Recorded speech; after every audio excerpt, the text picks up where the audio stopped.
In an op-ed for Fox News, Senator Cotton wrote this, quote, "Despite cold weather and uncomfortable conditions, these soldiers did their duty in their finest traditions of the Guard. Their presence, coupled with tough federal charges against the Capitol rioters, deterred any further violence. The presidential inauguration occurred without incident. With the inauguration complete and the threats receding, now it's time, yes, to send the troops home."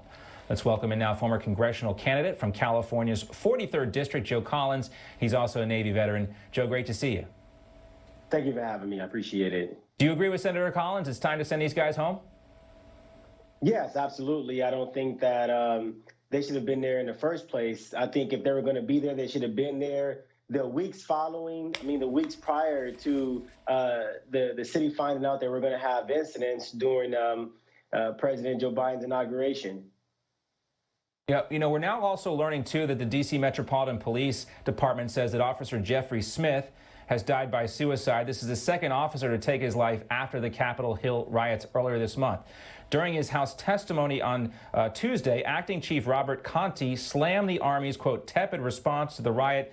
Conte says the Army's move was more concerned with the optics of having boots on the ground than protecting the Capitol and his officers. So the question remains, as it relates to what Senator Cotton was saying, is the threat real? And what do you think about this threat that has been issued now from the Department of Homeland Security, not citing anything specific here? Almost seems, and some people are actually making this accusation, that they're using this as cover to keep these troops in Washington when they're not really needed.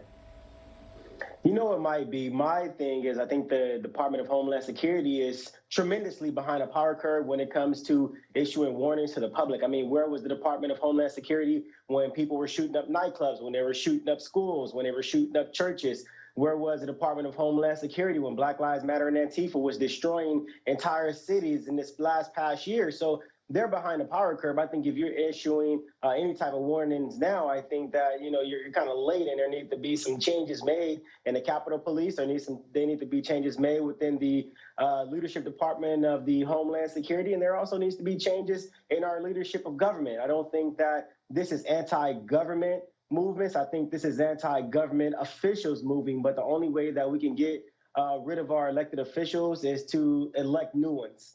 Yeah, there's certainly, I think, agreement among a lot of people that government isn't working right now. The question is, what do you do about it? As you mentioned, the better thing to do is, get new elected officials in there. We never condone violence here. That's the path by which everyone should take. Joe, great to see you. Thanks so much for your time.